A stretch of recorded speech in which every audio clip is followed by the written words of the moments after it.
Hey everyone, Ken Overdo It with a new video, and in this one I'm going to be ranking every piece of media I consumed in the month of January 2025, and what a year it's been a month.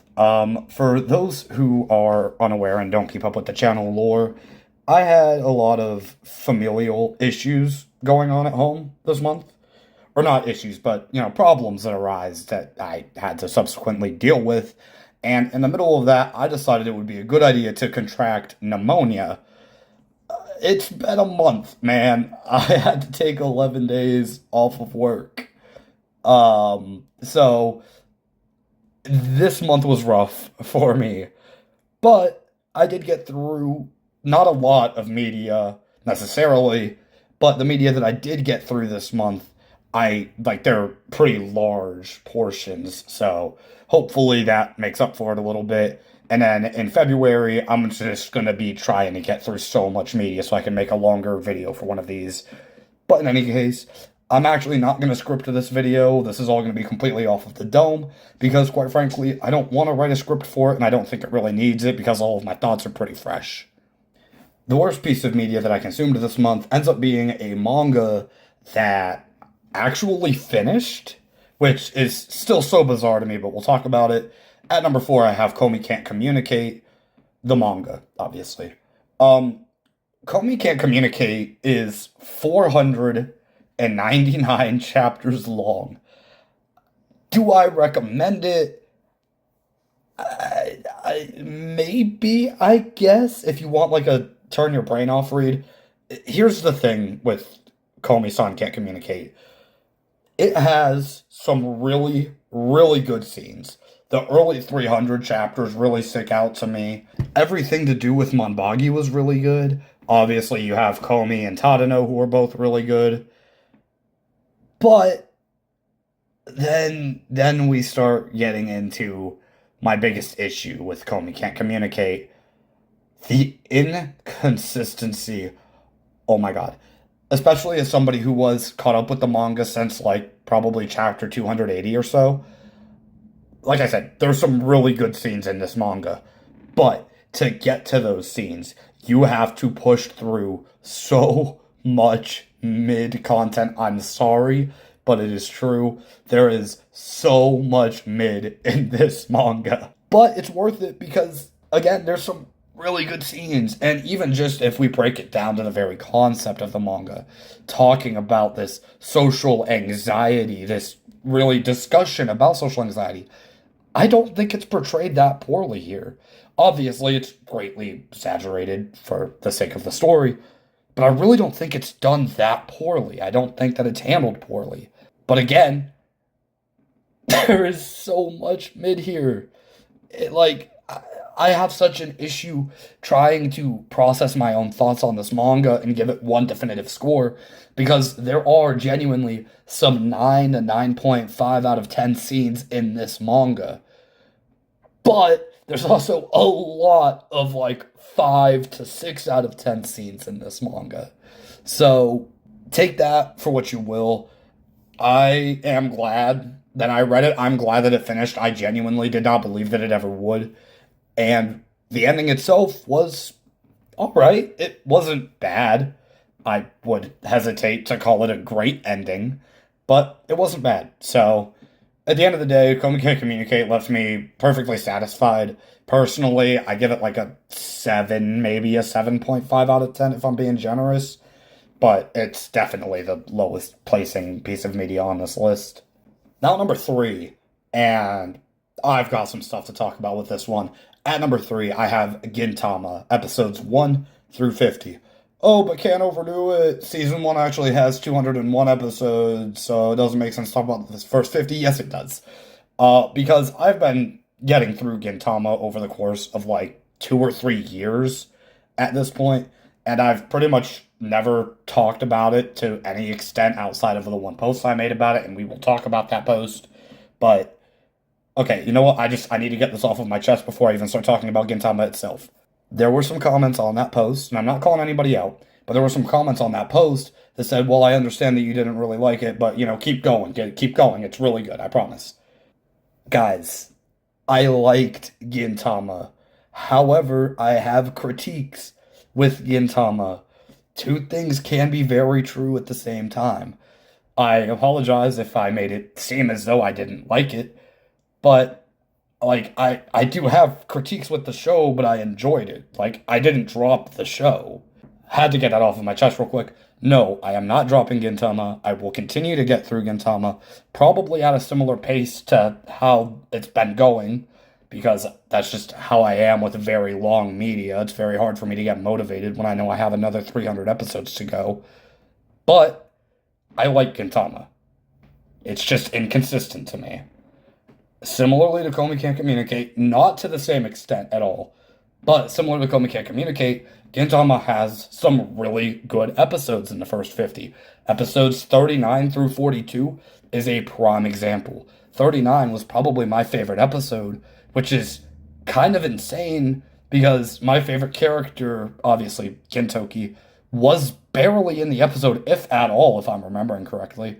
Like the whole amnesia thing, I really enjoyed that. And then obviously, like I was just saying, that 39 to 42 stretch, that little Kagura arc that they did right afterwards, whilst Kagura is far from my favorite character personally, like I did still enjoy that arc, and I'm glad that she got that arc, because at least then I could learn to appreciate her character more.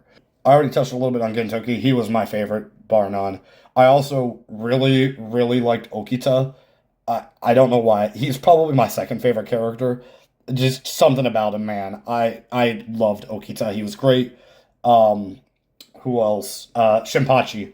Shinpachi, I really don't have much good to say about Shinpachi in the first 50 episodes. I understand having a straight man in a story like this. I really do.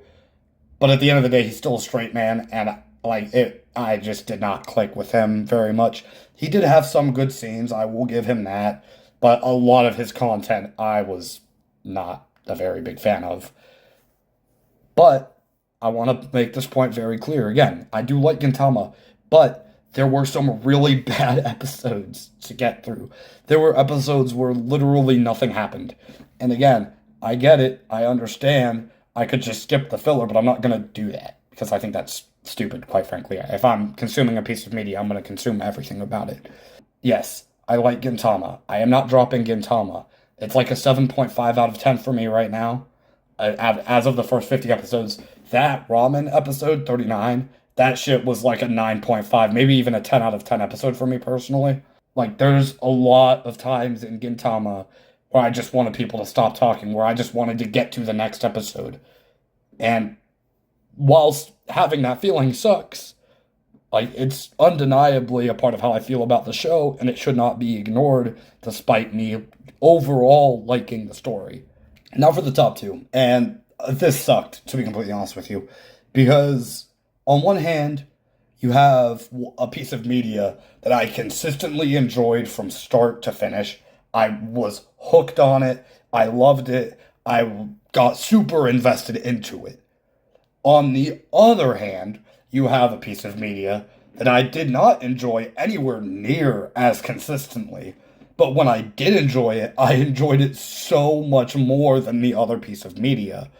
So striking the balance of which one should be higher on this list was difficult. But at the end of the day, I decided to go with the latter for number one.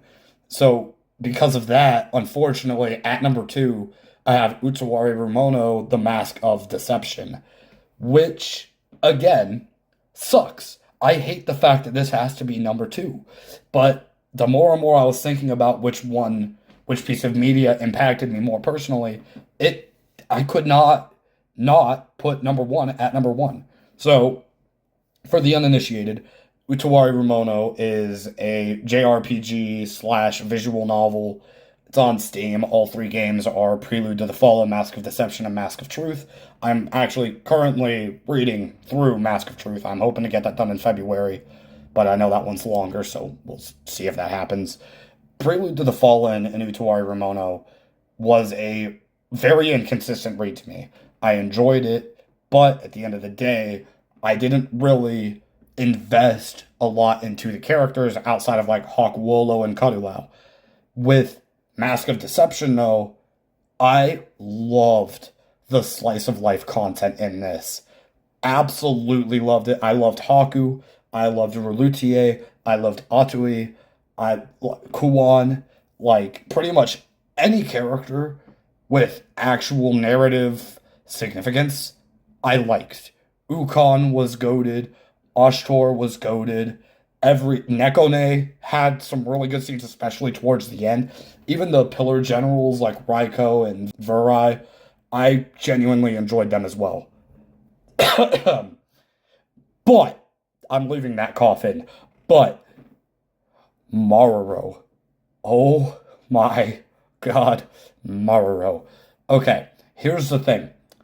I really, really, really liked Utawari Ramono Mask of Deception. I genuinely wanted to give it a 10 out of 10. But I feel like it would be disingenuous because of Maruro. Oh my god, there are very few characters in media that piss me off, that genuinely piss me off. But this motherfucker is one of them, bro. Holy shit. Every time this man started talking, it was in one ear, out the other. I could not stand his voice. I could not stand his dialogue. Anytime he was on screen, immediately I docked 5 points from it because I hated it that much. Everything about Maruro, I hated. I am going on my villain arc. He is going to be the new Tanjiro of this channel. He will not actually be because I don't want to give him any spotlight. But I hate this guy. I really, genuinely hate this guy.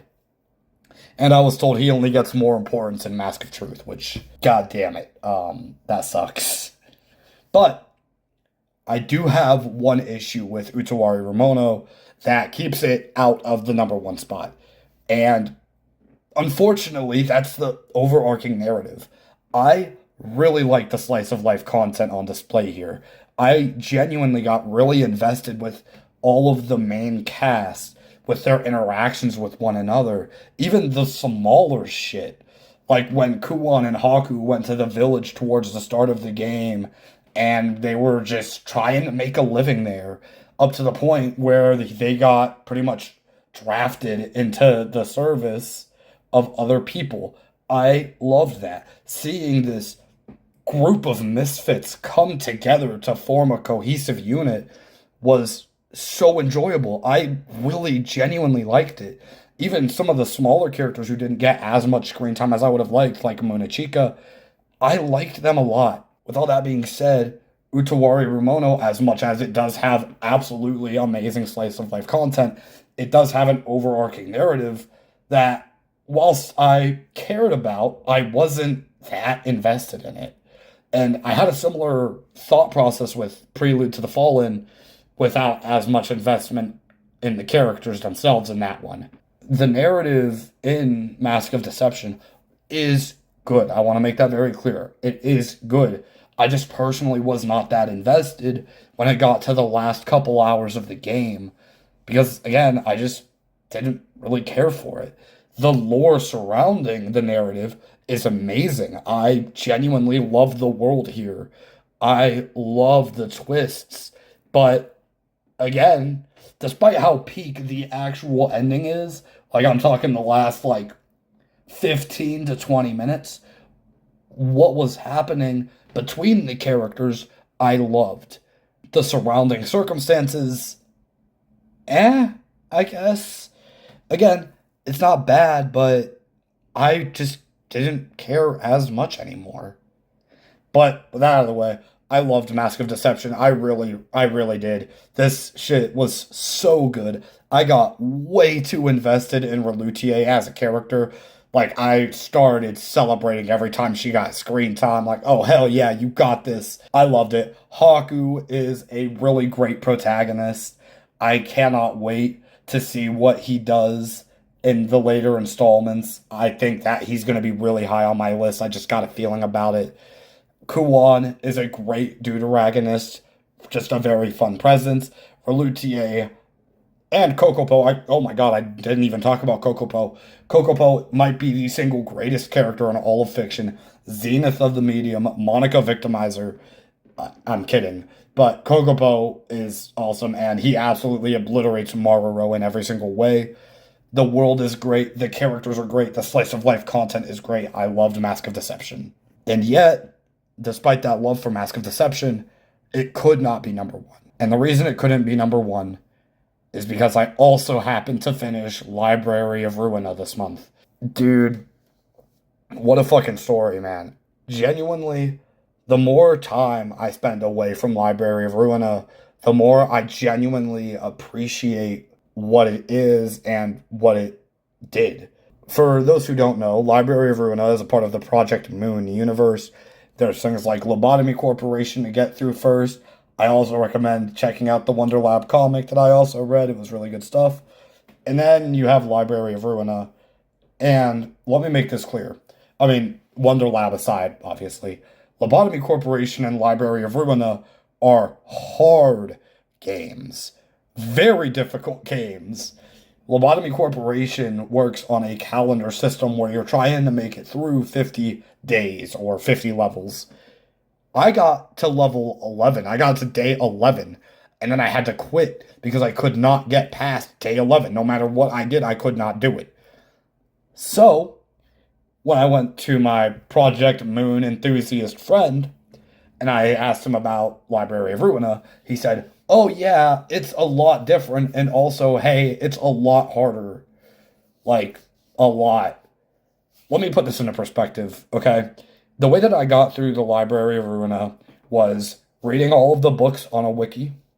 The books are loot that you get after battles. I read all of those. I got all of the boss dialogue from the same Project Moon enthusiast. And I watched a no commentary guide for all of the visual novel segments that make up the bulk of the narrative. So my experience with Library of Ruina is obviously going to be very different from somebody who actually physically played the game. But that no commentary guide that I just mentioned is give or take 15 hours. Library of Ruina as a game is closer to 150.